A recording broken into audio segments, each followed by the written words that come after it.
उनसे पूछेंगे तो वो तो यही बोलेंगे कि मैं सेवा करने के लिए आई थी, लेकिन जो मामले अब सामने आ रहे हैं वो ये बता रहे हैं कि क्या वाकई वो जनता की सेवा करने के लिए आई थी या अपनी सेवा जिस तरह से मनी और जिस तरह से तमाम गिफ्ट और तमाम चीज़ों के ज़रिए करना चाहती थी। ये अपने आप में बड़ा सवाल बन गया है और गंभीर आरोप है। और जिस ढंग से हीरानंदानी के बयान है, जाहिर सी बात है कि ये और कई बड़े सवालों को जो है उठाते नजर आएंगे आगे आने वाले दिनों में, क्योंकि फ़िलहाल अभी जो आप कह सकते हैं कि इस समय जो उनकी सांसदी गई है, अब इसको लेकर के उनके लिए कड़ी चुनौती है। लोकसभा का रूल मैनुअल है उसके हिसाब से हुआ है।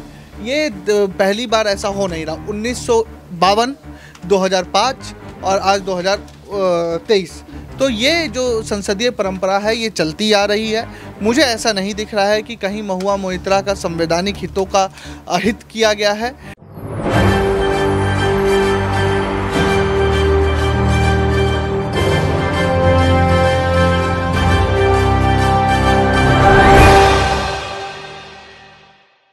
नमस्कार, मैं नाज़मीन खान और आप देख रहे हैं SPN 9 न्यूज़। राहुल गांधी के बाद अब महुआ मोइत्रा की संसद सदस्यता को लेकर बवाल छिड़ता हुआ नजर आ रहा है। जब राहुल गांधी के खिलाफ मानहानि का केस दर्ज हुआ था, उसके बाद से देखा गया कि राहुल गांधी पर मानहानि केस के जरिए उनकी संसद सदस्यता ही रद्द कर दी गई थी। अब ऐसे में गिफ्ट्स और पैसों के बदले गौतम अडानी और देश के प्रधानमंत्री के खिलाफ सवाल पूछना, वो भी संसद के अंदर, महुआ मोइत्रा के लिए भारी पड़ गया। यहाँ पर एक निजी कारोबारियों को फायदा पहुंचाने के लिए देखा जाए तो यहाँ पर नाम आता है कि हीरानंदानी यहाँ पर उन्हें गिफ्ट देते हुए नजर आए, पैसे देते हुए नजर आए, सिर्फ और सिर्फ इसलिए ताकि गौतम अडानी के खिलाफ यहाँ पर संसद में सवाल पूछे जा सके। इतना ही नहीं, यहाँ पर जो लोकसभा की आईडी दी जाती है, महुआ मोइत्रा ने उसके पासवर्ड को भी शेयर कई बार किया है। यहाँ पर कई बार सिर्फ भारत में ही नहीं, विदेश में भी ये आईडी लॉगिन हुई है, जिसके बाद महुआ मोइत्रा फंस जाती हैं, संसद सदस्यता रद्द हो जाती है और उससे जुड़े हुए तमाम सवाल यहां पर जहन में बनते हुए नजर आते हैं। तमाम लोग न्यूज़ रूम में मौजूद हैं और सबसे पहले अमन सर मेरे साथ मौजूद है। सर, आपका बहुत बहुत स्वागत है। सर, जैसे कि महुआ मोइत्रा के बारे में जाने, TMC सांसद है और ऐसे में एक प्रवक्ता के रूप में भी देखी जाती हैं। राहुल गांधी की संसद सदस्यता गई थी, अब महुआ मोइत्रा की संसद सदस्यता यहाँ पर चली गई है और इसी बीच में महुआ मोइत्रा से जुड़े हुए हर किस्से यहाँ पर खुलते हुए नजर आ रहे हैं। ऐसे में देखा जाए तो ये भी कहा गया है कि राजनीति में आने से पहले वो कोई बड़ा काम करती थी और ऐसे में करोड़ों की नौकरी छोड़कर राजनीति में आने का उनका क्या मकसद हो सकता है? देखिए, बिल्कुल, और अगर उनसे पूछेंगे तो वो तो यही बोलेंगे कि मैं सेवा करने के लिए आई थी, लेकिन जो मामले अब सामने आ रहे हैं वो ये बता रहे हैं कि क्या वाकई वो जनता की सेवा करने के लिए आई थी या अपनी सेवा जिस तरह से मनी और जिस तरह से तमाम गिफ्ट और तमाम चीज़ों के ज़रिए करना चाहती थी। ये अपने आप में बड़ा सवाल बन गया है। और देखिए, इस तरह का आरोप लगना और उसके बाद जिस तरह से उनकी जो है सांसदी ख़त्म होना अपने आप में कई तरह के सवाल भी खड़े करता है, क्योंकि देखिए ये जो पूरे का पूरा प्रोसेस अगर आप देखें कि लॉगिन उनकी जो ID होती है, विदेश में भी उनकी लॉगिन आईडी होती है और जिस तरह सवाल पूछने के लिए उनको पैसा और तमाम गिफ्ट देने की बात खुद जो दर्शन हीरानंदानी वो खुद स्वीकार करते हैं और ये भी कहते हैं कि उनकी जो कह सकते हैं इच्छाएं हैं बहुत प्रबल हैं, बहुत ज़्यादा बुलंद हैं, वो दबंगई के तौर पे खुद को कहीं ना कहीं पेश करती हैं। और संसद में भी देखा गया है जिस तरह से वो अपना कोई भी बयान रखती थी, कोई भी बात रखती थी तो बड़े बुलंद अंदाज में रखती थी। और लगभग अगर उनकी पूरे पॉलिटिकल करियर को देखा जाए तो अभी कोई बहुत लंबा करियर नहीं है उनका, क्योंकि विधायक के बाद सीधा वो सांसद बनी 2019 में। उसके बाद जिस तरह से एक के बाद एक कहा जा रहा है कि 61 बार ऐसा हुआ है कि सवाल उन्होंने पूछे वो किसी और के कहने पे पूछे। तो ये जो पूरे का पूरा मामला है और जिस तरह से निशिकांत दुबे का इसमें नाम आना, क्योंकि निशिकांत दुबे के ऊपर उन्होंने फर्जी उनके सर्टिफिकेट के ऊपर आरोप लगाया था, मेरे ख्याल से उसी का एक तरीके से बदला उन्होंने लिया और उनके ऊपर जैसे लिखित में ये बात कही जो लोकसभा अध्यक्ष हैं कि भाई इस तरह के काम में इन्वॉल्व हैं और पूरी इंक्वायरी उसके बाद अब जाकर उनको जो रद्द कर दिया गया उनकी सांसदी जो है। तो देखिए, खाली विक्टिम कार्ड खेलना कि मैं इसमें पूरा निर्दोष हूँ, मैंने कोई इसमें मेरा कसूर नहीं है और सारा मैं चीज़ें जो हैं वो BJP के द्वारा ज़रिए की गई, तो देखिए इतना सीधा सीधा मामला है नहीं, क्योंकि इससे पहले 2005 में देखें तो 11-12 जो सांसद थे उनको उनको भी इसी तरह के मामले में जो है संसद से निष्कासित किया गया था। तो ये सब कहना और ये सब करना अपने आप में ये बताता है कि बहुत जल्दी चाह थी उनकी जो है एक तरीके से कि ऊंचे पदों पर पहुंचने की राजनीति में, और यही बात है कि लगातार जो कहा जा रहा था कि मैं सेवा करने आई थी, लेकिन जैसा अगर हम देखें पूरा माहौल तो ऐसा लगता नहीं है उनकी एक्टिविटीज़ से कि वो वाकई समाज की सेवा करने के लिए यहाँ पे आई थी। जी बिल्कुल, यहाँ पर एक सवाल ये भी बनता है सर कि टीएमसी से पहले उन्होंने कांग्रेस पार्टी को ज्वाइन किया था और उससे पहले राजनीति में आने का मकसद जैसे आपने बताया कि जनता की सेवा करना है, देश हित के लिए काम करना है। विदेश में काम करती थी, बैंक में काम करती थी, करोड़ों की कहीं ना कहीं मालकिन आप कह सकते थे वो थी, लेकिन आती हैं राजनीति में आती हैं और कांग्रेस पार्टी में सबसे पहले ज्वाइन होती हैं। लेकिन इसकी क्या वजह होगी कि उन्होंने कांग्रेस पार्टी को छोड़कर और टीएमसी का दामन थाम लिया और अब इस विवादों में घिर गई? देखिए बिल्कुल, और दामन थामने की जहाँ तक बात है तो मुझे जो याद है कि उस समय कांग्रेस पार्टी गठबंधन जब हुआ लेफ्ट के साथ में तो इससे कहीं ना कहीं नाराज़ हो गई थी और टीएमसी में आके वो एक तरीके से ममता बनर्जी की बहुत करीबी हो गई, बहुत ज़्यादा उनके करीब उठना बैठना शुरू हो गया। इसके बाद विधानसभा में गई 2019 में अगर बात करें तो कृष्णा नगर सीट से वो एक बार फिर पहली बार यानी कि वो सांसद बनी। और देखिए मैं पहले से कह रहा हूँ कि उनकी जो इच्छाएँ थी वो बहुत प्रबल थी, बहुत ज़्यादा वो तुरंत आगे बढ़ना चाहती थी। इसीलिए जो उनका टारगेट था पीएम मोदी को लेकर था, अडानी को लेकर था कि वो ऐसे सवाल पूछ रही थी जिससे उनको अटेंशन मिला। और देखिए कई बार आपने देखा संसद में कि उनके भाषण पे लगातार अटेंशन मिली भी, टीवी पर वो सुर्खियों में छाई रही। तो ये तमाम सारी वजह थी और साथ में जो गिफ्ट और पैसे लेने की बात सामने आ रही है वो भी अपने आप में बहुत सारी चीज़ें बयां कर रही है। इसके अलावा जो हीरा नंदानी है उनके अडानी के साथ में बहुत सा जो है कह सकते हैं कंपटीशन था। तो ये कई तरह के प्रोसेस में फंसी हुई नज़र आ रही है। सिर्फ पैसे का ही मामला नहीं है बल्कि खुद को उनके ज़रिए आगे बढ़ाने का भी कहीं ना कहीं मामला है। तो फिलहाल पूरे का पूरा अगर हम इस पर विचार विमर्श करें तो नज़र ये आता है कि जो कह सकते हैं मोहित्रा हैं उनकी जो अभिलाषाएं थी, ख्वाहिशें थी वो बहुत ज़्यादा बुलंद थी, इसीलिए कहीं ना कहीं वो इस चक्रव्यूह में कहीं ना कहीं पूरी तरह फंस गई हैं। महुआ मोहित्रा गिफ्ट्स के बदले, पैसे के बदले सवाल पूछने के आरोप में यहाँ पर उनकी संसद सदस्यता रद्द हो जाती है। सवाल यही बन जाता है कि क्या आज के समय में और ऐसे में यही राजनेता सिर्फ पैसों के फायदे के लिए यहाँ पर इस तरीके के काम करते हुए नजर आते हैं? तो क्या इस तरीके की बात की जाए कि पैसे के बदले सवाल पूछना, क्या देश में इसके वजह से कोई बड़ा नुकसान हो सकता है? देखिए जाहिर सी बात है, नुकसान की बात यह है कि आप किसी की इमेज ख़राब करने का प्रयास कर रहे हो, आप कोई बिजनेस को कहीं ना कहीं डाउन करने का प्रयास कर रहे हो। और देखिए जहाँ तक पैसे की बात है तो अभी कांग्रेस पार्टी के जो राज्यसभा सांसद हैं झारखंड से, आप देखेंगे कितनी अथाह संपत्ति उनके जो साहू हैं उनके घर में मिली है, उनके ठिकानों पर मिली है। 300 करोड़ के आसपास के मामला निकल कर सामने आता है। इसके अलावा खुद अगर हम आम आदमी पार्टी की बात करें जो दिल्ली में सरकार चला रही है, उनके ऊपर भी जिस तरह से तमाम गबन घोटाले के आरोप लग रहे हैं, इसके अलावा झारखंड की जो सरकार है उसके ऊपर आरोप लग रहे हैं। तो ऐसा नहीं है कि सिर्फ हम महुआ की ही बात करें, बल्कि जो भी राजनीति में हैं और बड़े पदों पर हैं, उच्च पदों पर हैं, उनको ऐसे इस तरह के आरोपों से दो चार होना पड़ता है।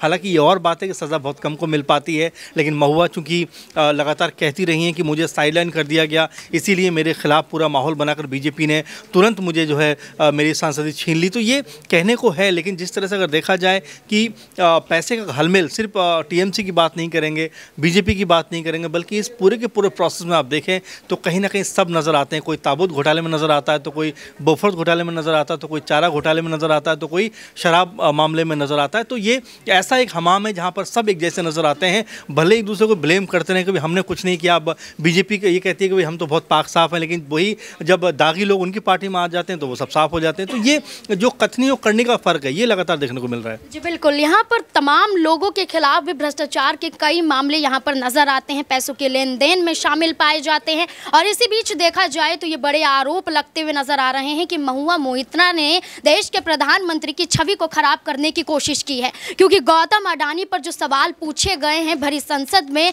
वो देश के प्रधानमंत्री से जोड़कर ही है। क्योंकि देखा जाए तो गौतम अडानी को लेकर ये कहा जा रहा है कि उन्होंने देश का पैसा खाया है, उन्होंने कई यहाँ पर कंपनियों को फ़ायदा पहुंचाने के लिए, अपनी कंपनी को फ़ायदा पहुंचाने के लिए जनता का पैसा यहाँ पर खाते हुए नजर आए। और उसका सीधा सीधा तौर पर यह आरोप लगाया जा रहा था कि देश के प्रधानमंत्री यहाँ पर गौतम अडानी का साथ दे रहे हैं, उन्हें बचाने की कोशिश कर रहे हैं। और इसी मुद्दे पर लगातार विपक्षी पार्टियों की बात करें तो कांग्रेस पार्टी की तरफ से राहुल गांधी लगातार हमलावर साबित रहे और गौतम अडानी के जरिए ही कहीं ना कहीं राहुल गांधी भी फंसते हुए नजर आए थे। अब महुआ मोहित्रा भी फंस फंस गई हैं। लेकिन ये कहा जा रहा है कि महुआ मोहित्रा ने पैसों के लिए देश के प्रधानमंत्री की छवि को खराब करने की कोशिश कर रही है। यहाँ पर मेरे साथ अबरार भी मौजूद है। अबरार से जानने की कोशिश करेंगे क्या वाकई यहाँ पर जो आरोप लग रहे हैं महुआ मोहित्रा पर कि उन्होंने पैसे के लिए देश के प्रधानमंत्री की छवि को खराब किया है, गौतम अडानी का इस्तेमाल वो करते हुए नजर आ रहे हैं। ये जो छवि को उन्होंने खराब किया है, इसको कैसे वो यहाँ पर अब उसकी भरपाई करती हुई नजर आएंगे, क्योंकि सीधे सीधे तौर पर देश के प्रधानमंत्री को अपमानित करने का बड़ा आरोप महुआ मोहित्रा पर लगता है।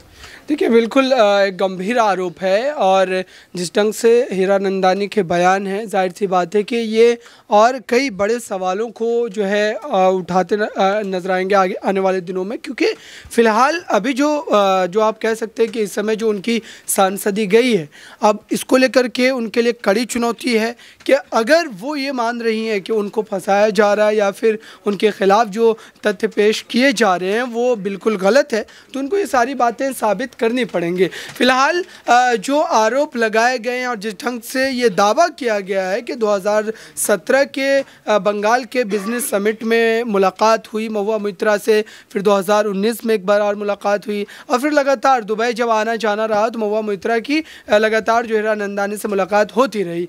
तो इन तमाम बातों को आप देखिए कि ये कोई अचानक से हुआ मामला नहीं है। जाहिर सी बात है कि तमाम सारी चीज़ें वो एक दूसरे को समझ रहे थे और जो ख़ास तौर से जो है लोकसभा के पोर्टल के पासवर्ड को लेकर के जो आरोप लगाए गए हैं वो गंभीर है, क्योंकि लोकसभा की सारी कार्रवाई उस पर होती है और इसके पासवर्ड को लेकर के जो दावे हुए हैं कि वो कई अलग अलग जगहों से लॉगिन हुए, अलग अलग देशों से लॉगिन किए गए हैं।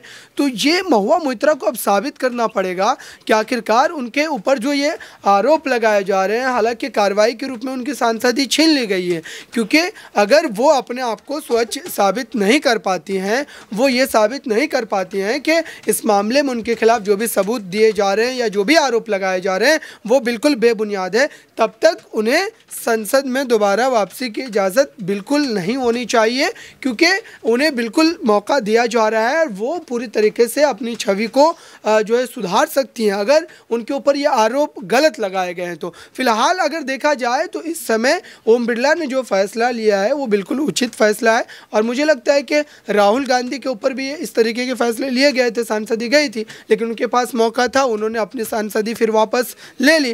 तो इस तरीके से ही अब जो है महुआ मोहित्रा को साबित करना पड़ेगा और इस पूरे मामले में एक बड़ा आप कह सकते हैं कि पक्ष ये भी है कि ममता बनर्जी को कम से कम इस पूरे मामले पर स्पष्टीकरण देने की ज़रूरत है, क्योंकि इससे कहीं ना कहीं भ्रम की स्थिति पैदा होती है। हालांकि विपक्ष के नाते लगातार ये सरकार पर आरोप लगाए जा रहे हैं कि सरकार दरअसल इसका गलत जो है इस्तेमाल कर रही है और इस तरीके से कहीं ना कहीं विपक्षी सांसदों को जो है वो संसद से दूर कर रही है। ये आरोप उनके द्वारा भी लगाए जा रहे हैं, लेकिन मुझे लगता है कि दोनों को ही इस बात पर जो है अपने अपने सबूतों को रखना चाहिए। जब तक महुआ मोहित्रा जो है इस पूरे मामले पर क्लीन चिट नहीं हासिल कर लेती तब तक उनकी सांसदी में वापसी नहीं होनी चाहिए। यहाँ पर महुआ मोहित्रा पर एक्शन तो हो गया है, उनकी संसद सदस्यता रद्द हो गई, लेकिन क्या जिस गौतम अडानी पर बार बार हमलावर साबित हुई, यहाँ पर 61 बार सवाल पूछे गए और संसद के अंदर सिर्फ और सिर्फ ये सवाल गौतम अडानी से जुड़े हुए बताए गए, तो क्या अब महुआ मोहित्रा के खिलाफ गौतम अडानी भी कोई एक्शन ले सकते हैं? क्योंकि बड़ी कंपनी के मालिक है, बड़े कारोबारी हैं और हीरानंदानी ने जानबूझकर गौतम अडानी के खिलाफ ही सवाल पूछने के लिए कहा, तो क्या अब गौतम अडानी भी एक्शन में आते हुए नजर आएंगे? देखिए, सवाल पूछना और जो है पैसे लेकर के सवाल पूछना ये दो अलग बात है। मुझे लगता है कि महुआ मोहित्रा ने जो सवाल उठाए हैं संसद के भीतर वो सवाल क्या वाजिब थे और क्या वाकई उस तरीके की घटना घटी थी।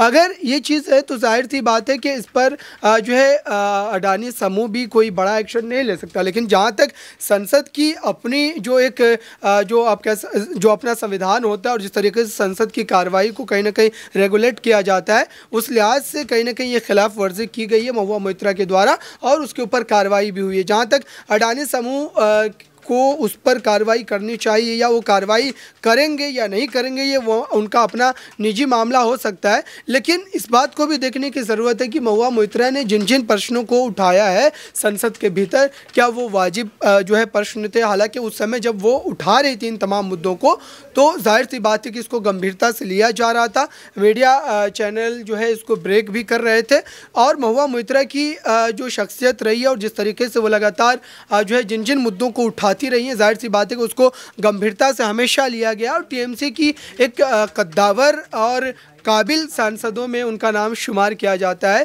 तो फिलहाल अगर देखा जाए तो इस समय कहीं ना कहीं उनके ऊपर इस आरोप के लगने के बाद एक संदेह की स्थिति, शंका की स्थिति ज़रूर पैदा हुई है और आने वाले दिनों में ये देखना होगा, जैसा कि आपने कहा कि अडानी समूह क्या इस पर कोई कार्रवाई करने का मन बनाएगा। मुझे नहीं लगता ऐसा होगा, क्योंकि फिर ये मामला और ज़्यादा पेचीदा हो जाएगा, क्योंकि ये संसद का जो अपना एक लॉ है उस लॉ के हिसाब से महुआ मोइत्रा पर कार्रवाई की गई। जैसे कि अब्रार ने बताया कि अब महुआ मोइत्रा के खिलाफ जो एक्शन हो रहा है, कहीं ना कहीं महुआ मोइत्रा की गलती इसमें नजर जरूर आती है। लेकिन इसी बीच देखा जाए, जहां भारतीय जनता पार्टी के तमाम नेता महुआ मोइत्रा पर हमलावर साबित हो रहे हैं, तो वहीं दूसरी तरफ टीएमसी की मुखिया की बात करें, ममता बनर्जी की, वो कहीं ना कहीं यहाँ पर चुप नजर आती हैं, कुछ शब्दों का इस्तेमाल करती हैं और उसके बाद यहाँ पर गायब सी नजर आती हैं। क्या वो महुआ मोइत्रा के खिलाफ है? वो अपनी ही सांसद का समर्थन करती हुई नजर नहीं आ रही हैं। इससे पहले भी कई बार यहाँ पर जब महुआ मोइत्रा पर आरोप लगे थे, जब तक संसद सदस्यता रद्द नहीं हुई थी, तब भी ममता बनर्जी का कोई बड़ा बयान यहाँ पर सामने नहीं आया था, ना ही महुआ मोइत्रा के समर्थन में उतरती हुई नजर आई थी। और हाल ही की बात करें तो सिर्फ उन्होंने इतना कहा है कि अगर संसद सदस्यता रद्द हुई है तो लोकतंत्र पर खतरा है, जानबूझकर विपक्षी पार्टियों पर हमला किया जा रहा है। मेरे साथ प्रज्ञा भी मौजूद है, प्रज्ञा से जानने की कोशिश करेंगे कि ममता बनर्जी का इस तरीके का रुख कि यहाँ पर चुप्पी साधे हुए, उनकी असली वजह क्या हो सकती है? क्या वो खुद अपने सांसद के खिलाफ हैं या फिर कोई बड़े काम को अंजाम देना चाहती हैं? देखिए, जिस तरीके से आपने पूछा कि ममता बनर्जी यहाँ पर चुप क्यों हैं, तो देखिए कि ये काफ़ी एक कह सकते हैं कि सीरियस मामला है। जाहिर तौर पर अगर उनकी संसद सदस्यता छीनी गई है, जब राहुल गांधी की संसद सदस्यता रद्द हुई थी तब भी हमने देखा था कि कई विपक्षी दल के नेता बात करते हुए नजर आए थे, लेकिन इस पर ना तो सोनिया गांधी कुछ इस तरीके से बोलते हुए नजर आई थी और ना ही मल्लिकार्जुन खड़गे। तो जाहिर तौर पर एक कह सकते हैं कि पार्टी के मुखिया होने के तौर पर, एक राज्य के मुख्यमंत्री होने के तौर पर ममता बनर्जी ने जो बयान दिया है वो कहीं ना कहीं सही है, क्योंकि अगर वो इस पर ज्यादा कुछ बोलेंगी तो उनके खिलाफ भी कार्रवाई हो सकती है, क्योंकि अगर आप संसद के फैसले पर सवाल उठाएंगी। और दूसरी चीज ये कि महुआ मोइत्रा पर जो इल्जाम लगे हैं उसे लेकर एथिक्स कमेटी ने काफी सबूत यहाँ पर दिखाए हैं और जिसके चलते ये पूरा जो प्रकरण है वो देखने के लिए मिल रहा है। तो यहाँ पर मुझे नहीं लगता कि ममता बनर्जी ने कुछ गलत किया है। हालांकि फिर भी अगर आप जिस तरीके से उनकी चुप्पी को लेकर सवाल कर रही हैं, तो जाहिर तौर पर देखिए 2024 के लोकसभा चुनाव हैं और ऐसे में विपक्ष की तरफ से ममता बनर्जी को भी देखा जा रहा है पीएम उम्मीदवार के लिए, जो तमाम नेताओं के नाम सामने आ रहे दावेदार के तौर पर। तो कहीं ना कहीं ममता बनर्जी अपनी उस छवि को अभी कायम रखना चाहती है कि इस तरह की मुश्किल में वो आपा नहीं खोती या भावनाओं में नहीं बहती है, सोच समझ करके बयान देती हैं, जैसा कि एक पार्टी के मुखिया को देना चाहिए। तो यहाँ पर ममता बनर्जी का ये बयान इस चीज को दर्शा रहा है कि वो 2024 को देखते हुए अभी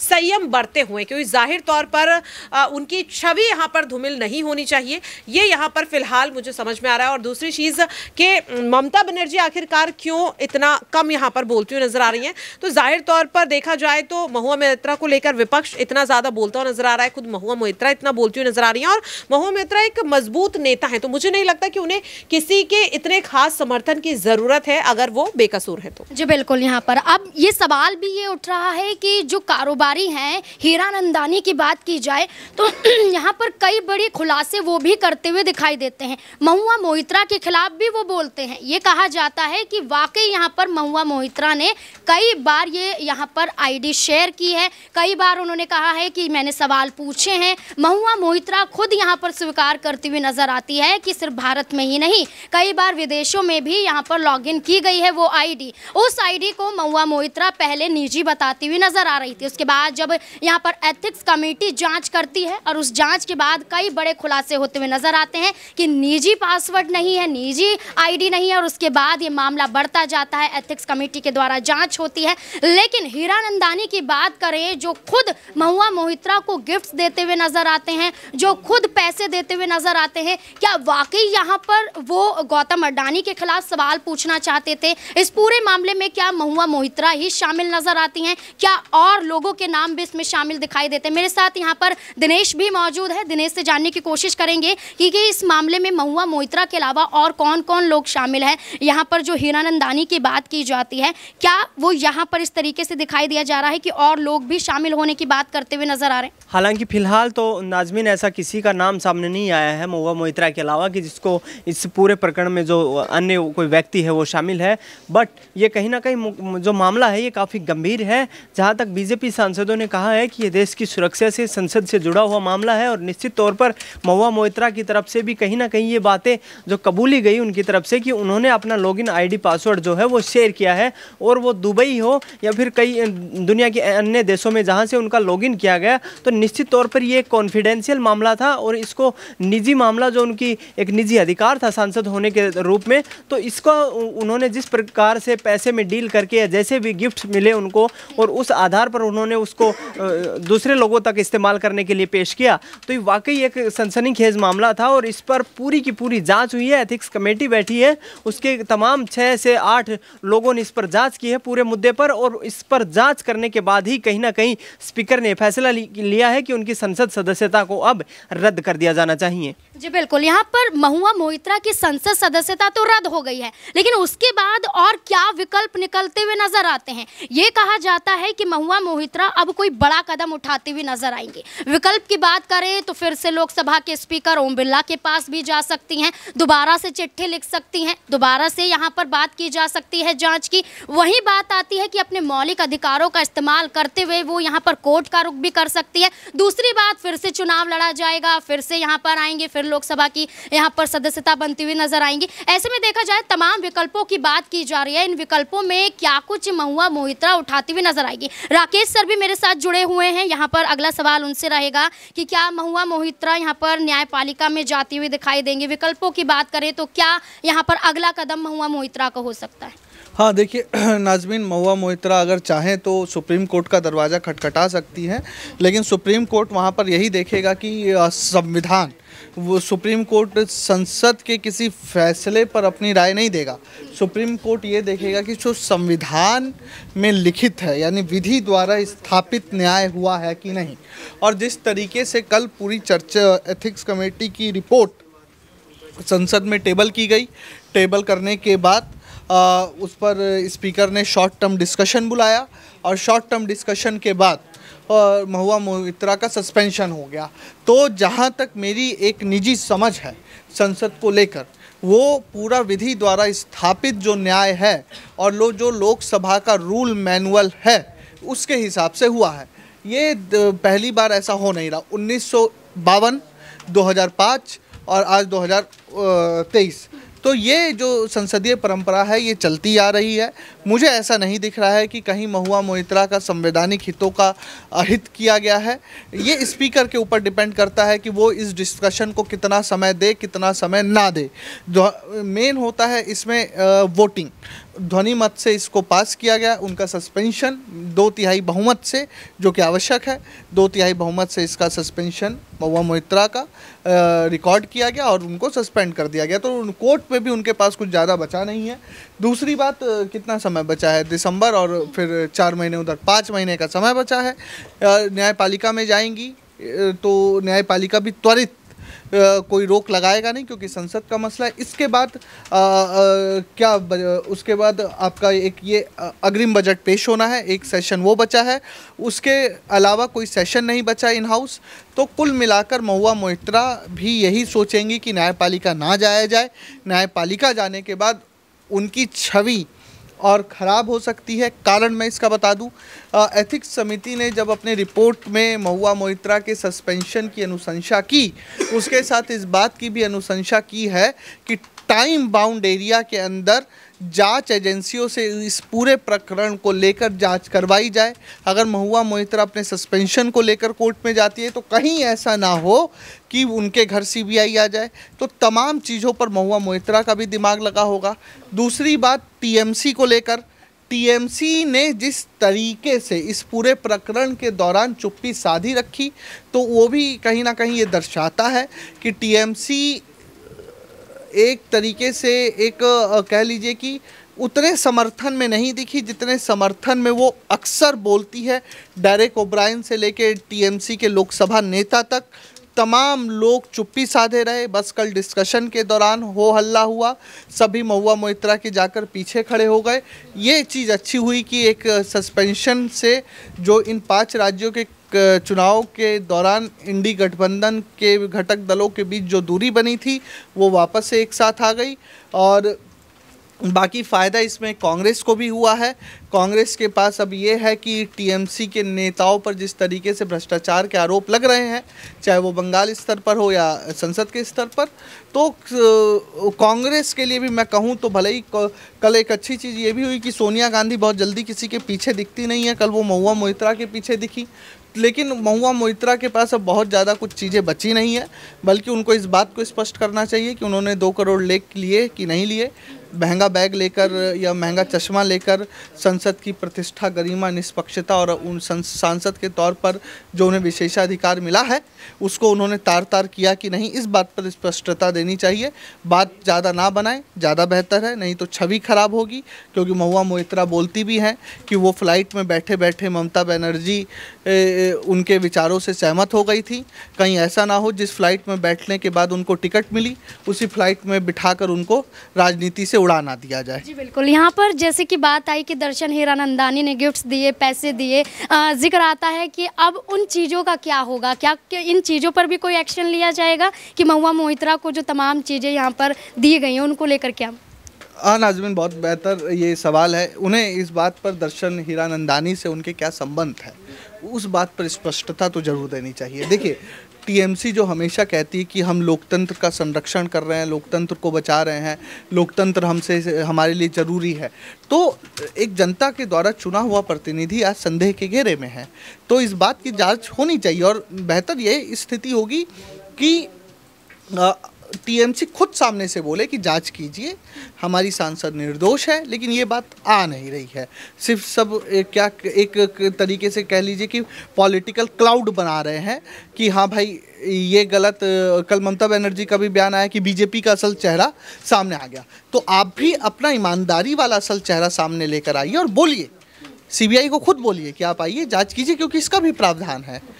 आप खुद जाके बोलिए अगर आप ईमानदार हैं। लेकिन क्यों नहीं बोल रहे? तो लोकतंत्र तो वहाँ भी संदेह के घेरे में है।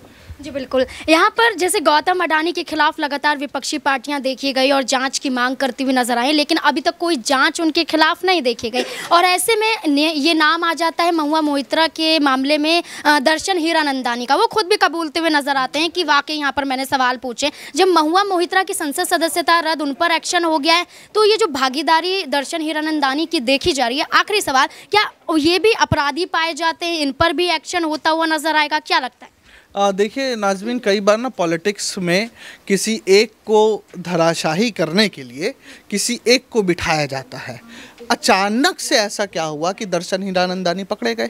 अचानक से क्या निशिकांत दुबे को कोई स्वप्न आया कि उन्होंने जैसे ही उनके डिग्री पर सवाल हुआ तो उन्होंने लिखित आदेश वो कर दिया, कंप्लेन कर दी? अचानक से ऐसा क्या हुआ कि मैंने अपने जीवन में किसी भी एथिक्स समिति को इतनी तेज काम करते हुए नहीं देखा। इवन बहुत कम पार्लियामेंट जो पब्लिक अकाउंट्स कमेटीज़ है या दूसरे पार्लियामेंट्री कमेटीज़ है उनको छोड़ दिया जाए तो इस तरह की टेम्पररी पार्लियामेंट्री बॉडीज़ इतनी तेज़ी से काम नहीं करती है। तो सवाल तो निशिकांत दुबे पे भी है कि आखिर कैसे आपको ये पूरा पता है। दूसरी बात कि दर्शन हीरानंदानी पर कार्यवाही होगी कि नहीं होगी। देखिए, आपको एक चीज़, ज्वालामुखी आप देखिए, ठीक है, और एक ज्वालामुखी के अंदर महुआ मोइत्रा के नाम का एक ज्वाला बीजेपी के अंदर भर रहा था। उन्होंने पीएम मोदी को जिस तरीके से टोपीबाज संसद के भीतर कहा, बिना नाम लिए ये कहा कि एक पागल के हाथ में हमने माचिस दे दी है, उसने पूरे गांव को आग लगा दिया। तो ये एक दिन में चीज़ें इकट्ठी नहीं हुई है, वो धीरे धीरे इकट्ठी हो रही थी। और आप, इस देश का राजनीतिक इतिहास रहा है कि आप सत्ता से जल्दी मत उलझिए। सत्ता से राज्यों की सरकारें, इंदिरा गांधी से भी उलझने की राज्यों की सरकारों ने कोशिश की थी। इंदिरा गांधी ने एक साथ 9 राज्यों की सरकार राज्य सरकारें सस्पेंड करके राष्ट्रपति शासन लगा दिया था 1967 में, जिसके बाद जो एक राष्ट्र एक चुनाव, पहले हमारे देश में भी एक साथ एक चुनाव होते थे, लेकिन 1967 में जैसे ही वो राज्य सरकारें एक्सपेल हुई तो ऐसा होने लगा, चुनाव आगे पीछे हो गए। तो ये उदाहरण मैंने इसलिए दिया कि सत्ता से कभी आप टकराइए मत, उतना ही बोलिए जितना चल जाए, क्योंकि आज के दौर में प्रधानमंत्री के पद पर नेहरू नहीं बैठे कि जब एक युवा कवि बाबा नागार्जुन ये कविता उनके सामने पढ़ दें कि देश लूटते नेहरू नहीं है शर्माते, फिर भी गांधी के चरणों में झुक झुक सर नवाते, तो वो दौर नहीं है राजनीति का। या वाजपेयी साहब ये कह दे कि नेहरू हिटलर की तरह काम कर रहे हैं और नेहरू उनको शाम को संसद में ये समझाए कि आप इस्तीफा मत दीजिए, वो राजनीतिक सिद्धांत अब इस देश के राजनीति में बचे नहीं हैं। तो आज चाहे वो पक्ष हो या विपक्ष हो, एक राजनीतिक खटास है, और वो राजनीतिक खटास में अब आप कुछ भी बोल के निकल जाएंगे या राजनीतिक सिद्धांतों का हवाला देकर आपको छोड़ दिया जाएगा तो वो नहीं होगा। तो महुआ मोइत्रा का तो हाल ये हो गया। अब दर्शन हीरानंदानी ने अपना काम बीजेपी की मदद करके कर दिया है या एक्शन होगा? अगर एक्शन नहीं होता है तो बीजेपी की भी निष्ठा पर सवाल उठेगा। जी बिल्कुल, यहाँ पर अब बात तो ये आ जाती है कि सत्ता को आंख दिखाएंगे तो जवाब तो जरूर मिलेगा, और महुआ मोइत्रा को कहीं ना कहीं जवाब मिलता हुआ भी नजर आ गया। न्यूज़ रूम में तमाम लोगों ने अपने मत रखे, अपनी राय दी, कोई महुआ मोइत्रा के खिलाफ तो कहीं महुआ मोइत्रा के पक्ष में बोलता हुआ नजर आया। अब इस पूरे मामले में क्या कोई नया मोड़ आता हुआ नजर आएगा? क्या कोई विकल्प का सहारा महुआ मोइत्रा उठाती हुई नजर आएगी? क्या टीएमसी मुखिया ममता बनर्जी कोई बड़ा कदम उठाएगी? विपक्षी पार्टियां जो एकजुटता की बात करती हैं, क्या अब वो एकजुट होती हुई दिखाई देंगी महुआ मोइत्रा के लिए? क्या कुछ होगा इस पूरे मामले को लेकर? आपकी क्या राय बनती है? कमेंट बॉक्स में जरूर बताएं। देखते रहे SPN9 न्यूज़। धन्यवाद।